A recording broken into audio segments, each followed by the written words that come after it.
Video on setting up our TPMS app on your iPhone. So come into your App Store, you're looking for TPMS Aware, search for that. That's the one you're after there, red logo, download it. Once it's downloaded, open it up.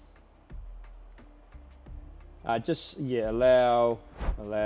So it's just going to send you like extra sort of notifications. Grab your receiver that you got. Now it needs to be powered by like a USB. So if you're in your car, plug it into a cigarette plug or like a USB handy, plug it in. And what you want to do is click on this little Bluetooth icon up here. It's going to search for it. There it is. Press connect, and now that is all connected. And you can go through and screw the sensors on or like whatnot. By default, you can see it's actually gone to the wrong pressure setting. So we'll change it to PSI. Come back, and those are all our things coming in there.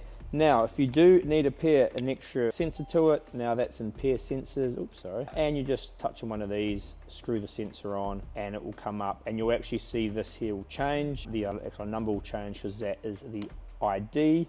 In your kit, they should be pre-paired or like ready, but if you do need to pair them, that is how you can do it. And there is the app there, and all our app settings, we have like another video that goes through them all on our head unit, but they are all the same sort of like settings.